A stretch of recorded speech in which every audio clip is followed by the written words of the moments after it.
पुणी थरे दीदी सार मानकु मोर नमस्कार। आ गोटे वीडियो जो वीडियोटी क्लास प्रमोशन केमिति करि पारिबे आपण माने सेही विषय रे आमे एठारे देखिबा। दुईटी स्टेप रे एटा हबो कारण एटा नहेले आपण ए जो ऐप टा यूज करि पारिबे नाही। एइठी आपण करा पे पड़िबो जेहेतु हमर 2025-26 एकेडमिक ईयर रे सुन देखाउची तेणु एटा को आमे केमिति प्रमोशन दबा आ जदि के टीसी नहीं थिबो ताकू केमिति टीसी दबा सेही विषय रे ए वीडियो रे आमे देखिबा। तो चलंतु आमे आरंभ करिबा। मोबाइल ले आपनकर क्रोम ब्राउजर थिबो मु लैपटॉप रे करूची आपण मोबाइल क्रोम ब्राउजर को क्लिक करिवे। आमे पूर्व वीडियो रे सिखिथिलु कि आमे केमिति लॉगिन करी करी आमे सब टीचर आईडी पाइबा बा सब ये करबा। आज सिखिबु जे केमिति आमे क्लास प्रमोशन दबा। तो सेपा आमे लिखि दबा जेमति आमे लेखु ओसेपा लिखि सर्च कर नबा। सर्च कर साला परे ओसेपा साइट आस जीवो ओसेपा आमे क्लिक कर नबा। तापरे जो आपण 3 डॉट रे क्लिक करी डेस्कटॉप साइट करिथिबे तापर फर्स्ट जो मेनूटा unified automatic automation system under S and M department एटा आपण क्लिक करिवे। क्लिक करि साला परे एठी यूजर नेम आ आपनकर पासवर्ड गोटे यूजर नेम मुझे कही आप स्कूल कोडटा यूजर नेम और पासवर्ड प्रिंसिपल @1234 देकी आप लॉगिन करें।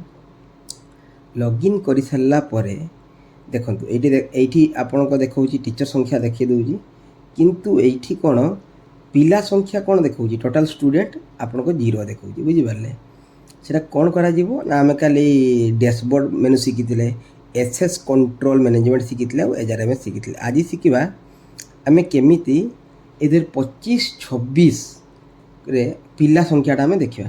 देखो ये मुझे एकेडमिक ईयर को 24-25 को गली करने पड़ो ना पिला संख्या देखो ना। ये पिला संख्या देखा 74 जो पिला संख्याटा देखला सीटा को आम केमिति करवा ना नेक्स्ट सेशन को आमे प्रमोट करिबा। यूडाइस प्लस रे एबे हो नहीं आपन को एठी ओसेपा साइट रे जाई कि ही जे एडमिन थिबे बा स्कूल जे कोनसी टीचर स्कूल लॉगिन करी के 8 स्टूडेंट मन को प्रमोशन दबा पई पड़िबो। तो यार फोर्थ मेनू dashboard configuration SS control management और एडमिशन ए मेनूटा रे आपन 4 नंबर मेनूटा रे क्लिक करिवे। क्लिक करला परे आपन 5टा मेनू आसीबो। सेकेंड मेनू जो एक्टिविटीज सेठ आप क्लिक करेंगे। क्लिक कला देखो केते जिनस अच्छी से student personal details student UDISE details student parent details सब अच्छी स्टूडेंट विषय किंतु आम जा 1 2 3 4 5 6 7 8 9 10 9 नंबर टाक जा स्टूडेंट प्रमोशन ये आम क्लिक करवा। स्टूडेंट प्रमोशन गलापर ये आपन को एकेडमिक ईयर आम यही वर्ष करवा। तो एकेडमिक ईयर ये आम क्लिक करवा और ये कराई पड़ो 25-26 कर सारापर यहाँ जेहेतु प्राइमरी अपर प्राइमरी अच्छी आम प्राइमरी टाक क्लिक करवा। प्राइमरी रे ही क्लिक करेंगे साइट एरर रे क्लिक करेंगे नहीं। प्राइमरी रे क्लिक कलापर देखो क्लास 1 2 3 4 5 आसीगला। लास्ट क्लास टाक करेंगे क्लास धरतु प्राइमरी थी क्लास 5 टाक करेंगे जेहेतु से ऑलरेडी प्रमोटेड आ गोटे स्कूल को तो करेंगे। जो अपर प्राइमरी थी जमी स्कूल अच्छी अपर प्राइमरी 6 7 8 तो क्लास 8 टा कोई करा जीवो नहीं बाकी सब क्लास यार क्लास 5 टा हबो। तो हम गोटे क्लास करी देखै दूची क्लास 1 टा को आपण एठी क्लिक कले 1 जगह रे ही क्लिक करिवे तापरे देबे एठी सेक्शन ए तापरे आपण डिस्प्ले रे क्लिक करिवे। डिस्प्ले रे क्लिक करला परे देखन सब पिलर नाम आसी जीवो। आपण एकाथरे प्रमोट ऑल ले क्लिक करि परिवे नने आपण सिलेक्ट करी करी गोटे 2टा बा जे टीसी नहीं थो ताटा सिलेक्ट न करी बाकी को सिलेक्ट करी आपण प्रमोट सिलेक्टेड स्टूडेंट रे क्लिक कला पर से क्लास 2 को पड़ो। सेमिति आपण क्लास 2 को जीवे पुणी सेक्शन क्लिक करेंगे। सेक्शन क्लिक कला पर से जगह जो लिखाई थो से क्लिक करेंगे ना से क्लिक नब ना पुणी आपण डिस्प्ले को जीवे। डिस्प्ले को गला पर से क्लास 2 रो पिला को देखैदेव। क्लास 2 रो पिला को देखैदेला से आप प्रमोट ऑल करेंगे सब पिला आप स्कूल थे एडमिशन नंबर सह अच्छी ये आउ जब सिलेक्टेड स्टूडेंट करेंगे तो पुणी सिलेक्ट करेंगे ये क्लिक कर चलिए तापर आप सिलेक्टेड स्टूडेंट रे मारिकी क्लिक करेंगे। अपर प्राइमरी थी अपर प्राइमरी करेंगे सेकेंड ईयर थी सेकेंड ईयर करेंगे ହେଲା ଯେତେ ପର୍ଯ୍ୟନ୍ତ ଆପଣଙ୍କର ଅଛି ତାକୁ କରିବେ। ତ ଏଇ ପ୍ରକାର ଭାବରେ ଆପଣ କ୍ଲାସ୍ 2025-26ରେ ଆପଣଙ୍କ ପିଲା ସଂଖ୍ୟା ତାହେଲେ ଶୋ କରିଦେବ। ଯେଉଁଟା 0 ଦେଖାଉଛି ସେଇଟା ଆଉ 0 ଦେଖେଇବ ନାହିଁ।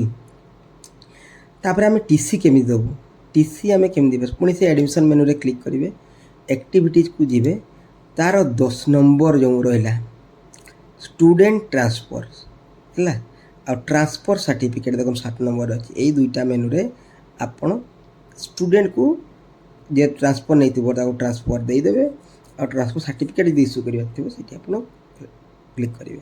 ତ ଆମେ ଦେଖିବା ଫାର୍ଷ୍ଟ 7 ନମ୍ବର ମେନୁଟାକୁ ଦେଖିବା, ଟ୍ରାନ୍ସଫର୍ ସାର୍ଟିଫିକେଟ୍। ମୁଁ କ୍ଲିକ୍ କଲି, ଆସିଗଲା ଏଠି।